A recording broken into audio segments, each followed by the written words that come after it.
Hello and welcome to this review of the Disneyland Paris Park lands. My name is Taylor, I'm a 28-year-old Disney enthusiast and Disney Park lover. I've been to Disneyland Paris 4 times so far, twice as a child and twice as an adult, so not buckets and buckets, not as many as most of you guys. Most recently, I went with my own children and we're planning a return trip soon. Just a heads up, this review will not include Disney Village, which is the main shopping, dining and entertainment district at Disneyland Paris, and it will not be including Walt Disney Studios either, which is the other park in Disneyland Paris. Hopefully in the future though, a review of Walt Disney Studios and the different areas within it can be done, especially once the development of the Frozen, Avengers and Star Wars areas over the next couple of years take place and finish. I'm sure we're all looking forward to that. When I was last there in September 2021, the boards were up and it looks like things are really starting to take shape there. Main Street, the main avenue at the entrance to the Disneyland Park, which leads to the castle, complete with restaurants, shops and amazing American architecture, will also not be mentioned in the review as it isn't a named land as such, even though the theming is still magical.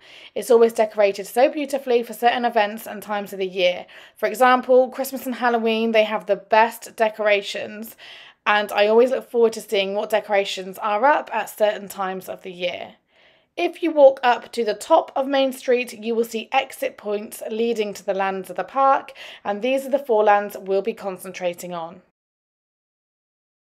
Naming them clockwise, we have Frontierland, Adventureland, Fantasyland and Discoveryland.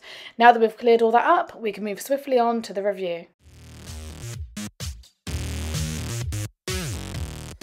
I just want to start by saying that I found it so hard to rate these lands. There's only 4, but I love them all so much.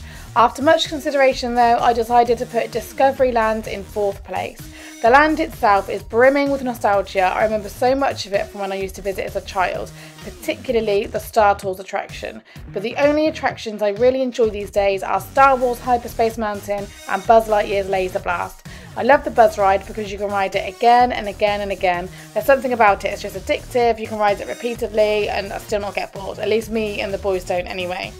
The land itself is futuristic and space themed, which I love, it's right up my alley, and it looks so cool at night once the sun goes down and all the attractions glow, but I just feel it's the land in most needed development. And if Buzz Lightyear's Laser Blast was not there, I just don't think that we would spend much time there.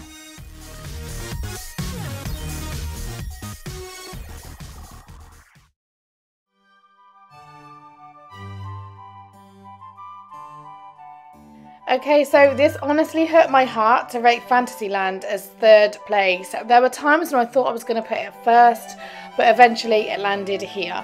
It was really difficult. Fantasyland is by far the prettiest land. I love stories and fairy tales and classic Disney stories and films, and I feel Fantasyland most closely relates to that side of Disney. It's bright, it's colourful, it's kind of sickly sweet, but to me that's Disney in a nutshell.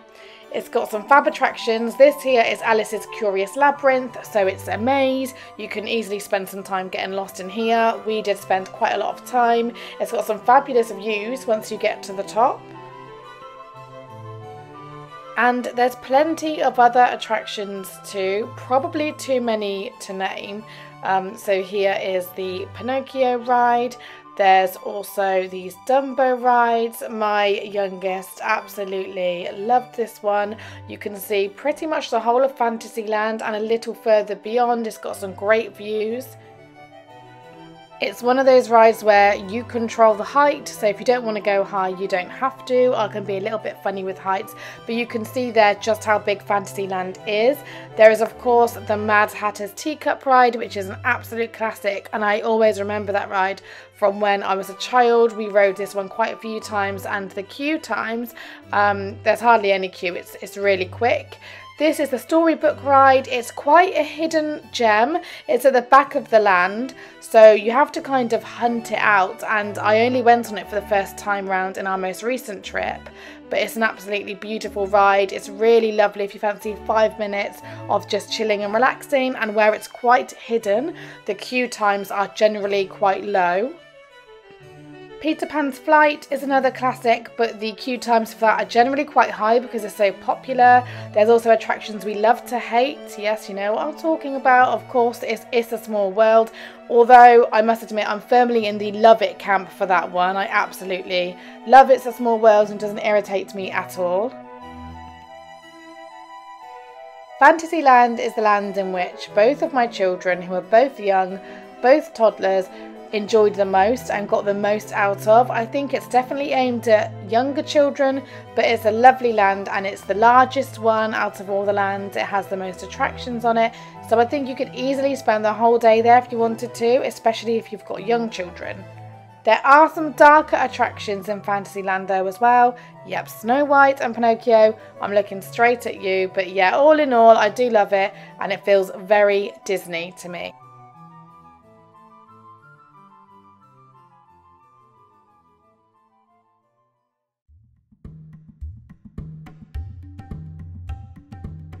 The decision between the final two lands was so difficult, but eventually I decided to put Adventureland in second place. Now personally I think this is the land with the best food options. We ate at Hakuna Matata when we last visited, which is their Lion King themed restaurant, and it is honestly so delicious. It's the best food I ate in the whole park. That's Disney Village included. The park just smells so nice from all the food. There's also the Captain Jack's restaurant, which is incorporated into the Pirates of the Caribbean ride. I've never eaten there, but the menu looks lovely and the setting is amazing. Attraction-wise, it's another goodie with the likes of Pirates of the Caribbean, as previously mentioned, as well as Indiana Jones' Temple of Peril roller coaster. There are lots of great photo opportunities in this land as well, especially within Adventure Isle. There's lots of like little nooks and crannies you can explore. I love the Aladdin area too. It's themed well. You definitely feel like you're getting transported to places all over the world from all the films and books as you're walking around Adventureland.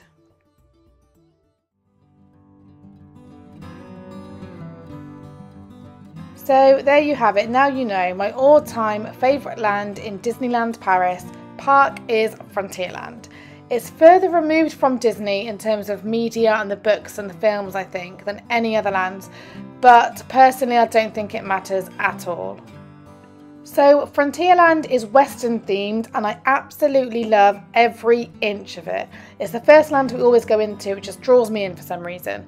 I love that the land has a backstory around the town of Thunder Mesa, which was, as told in the story, founded by Henry Ravenswood to support the mining of Big Thunder Mountain. The backstory also incorporates attractions such as Phantom Manor with a western twist and a substantially dark tone.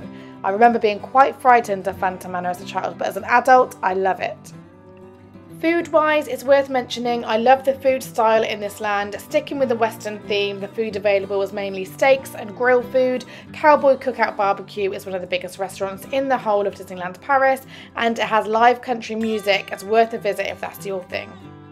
Frontierland also has Frontierland Playground, which is good for the little ones to have a little break from the constant queuing of attractions as such. My little ones definitely enjoyed this break and it's really nice for the adults to just sit around. I thought that was a good little feature. You can also get the riverboat to take you around Thunder Mesa, as you can just see in the background there. They leave every half an hour and they circle around Big Thunder Mountain, which, by the way, can I just say, now that I've mentioned it, is easily one of the best attractions of all time at Disneyland Paris.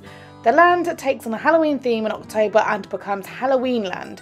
We see the decorations the last time we was there, which was September 2021, and they were fab.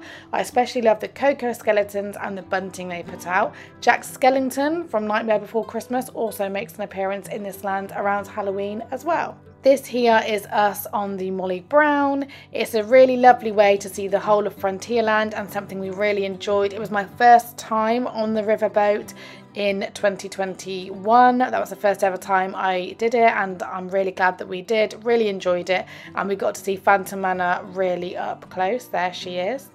So there you have it. There's my roundup. I'd love to hear your favourites ranked. I'm just wondering if anybody finds it as difficult as I do to place one land above the other. I think they're all great. Please like, comment, subscribe and all that jazzy stuff if you enjoyed this video, and I'll see you for more soon. Bye!